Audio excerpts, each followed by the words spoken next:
13 বছর আগে এই পেট্রোল স্টেশনটা ছিল ফ্রান্স কোম্পানি, এটার বলে টোটাল কনভেনিয়েন্স স্টোর।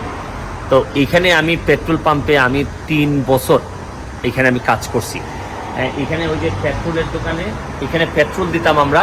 তো এখানে ওই সময় সিস্টেম ছিল যে যার মতো করে গাড়ি নিয়ে এসে নিজেরাই তেল ঢালতো, আর আমি ওইখানে এই পেট্রোলের যে পেমেন্ট দেওয়া হইতো ওই জায়গায় ভিতরে, ওইখানে আমি সকাল 6টার সময় এসে দোকান খুলতাম, 6টা থেকে 8 ঘন্টা কাজ করতাম। তো মানে এখানে কাজ করতাম হচ্ছে গিয়ে 6টা, 7টা, 8টা, 9টা, 10টা, 11টা, 12টা, 1টা, 2টা, হ্যাঁ 3টার সময় আমার কাজ শেষ হইতো। এইটা আমার অনেক স্মৃতিময় জায়গা। মানে আমি চাচ্ছি যে একটু পরেই আমার ফ্লাইট, 9টার সময় আমার ফ্লাইট। এই আমার শেষ স্মৃতিটা আমি দেখে যাচ্ছি। অসম্ভব আমার ভিতরে হচ্ছে গিয়ে আপনার সব হচ্ছে গিয়ে আপনার এই যে ফাস্ট ফুডের দোকান আছে, বিয়ার, মদ, আপনি সব জিনিস এখানে পাওয়া যায়। এগুলো আবার এখন অনেক চেঞ্জ হয়েছে, 13 বছরে অনেক চেঞ্জ হয়ে গেছে। মানে এটা হিসাবের বাইরে যে কতটুকু চেঞ্জ হয়েছে। এবং লন্ডন তো আপনারা জানেনই যে এই 13 বছরে আমার কাছে মনে হয়েছে যে লন্ডনের স্টাইলটা আগের মতোই আছে, কিছু ছোটোখাটো চেঞ্জ হয়েছে। এখানে আপনাদেরকে দেখাই, এখানবেলা এই যে এই জায়গাটাতে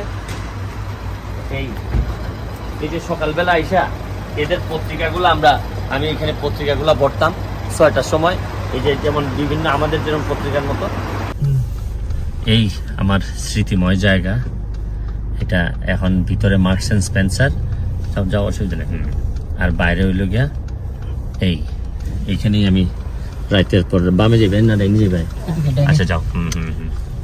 3টা বছর কাটাইছি। হ্যাঁ, এই যে এই পেট্রোল পাম্পে গাড়ি পার্কিং করে 3টা বছর আমার লাইফের এইখানে গেছে। এটা অনেক অনেক অনেক মানে আমার জীবনের অনুপ্রেরণা বলতে পারেন, যে এই লন্ডন আমাকে given me so many things.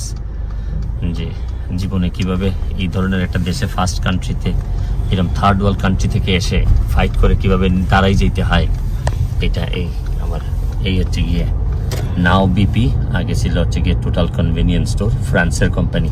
এই যে এই রাস্তা পুরাটা ধরে আমি সকালবেলা বৃষ্টির মধ্যে 5:30টার দিকে রওনা দিয়ে আসতাম, আধা ঘন্টা লাগতো হেঁটে হেঁটে আসতে। এই দেন এই পুরা উঁচু জায়গাটা দিয়ে আমি হেঁটে হেঁটে আসতাম। এই যে এই দিক দিয়ে এই সময় তো আমার গাড়ি ছিল না। এখান থেকে মনে হয় প্রায় 8 ঘন্টায় মনে হয় 5 পাউন্ড করে প্রায় 40-45 পাউন্ড পাইতাম দৈনিক।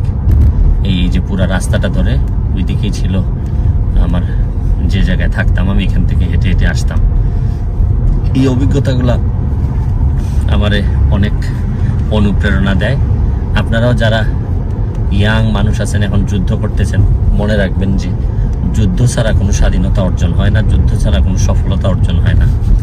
অবশ্য আমাদের জন্য এটা, যারা একদম একটা উন্নত দেশে জন্মাইছে তাদের জন্য হয়তো অন্য কিছু, কিন্তু আমাদের দেশের মানুষের জন্য, আমরা এখন জন্মাইছি বাংলাদেশে, আমাদেরকে যুদ্ধ করে টিকে থাকতে হবে এবং শ্রম দিয়ে কষ্ট করে একটা সাকসেসফুল অবস্থানে যেতে হবে। And this is the hard reality. তবে একটা যে ভালো জিনিস আছে, আমাদের রক্তের মধ্যেই কিন্তু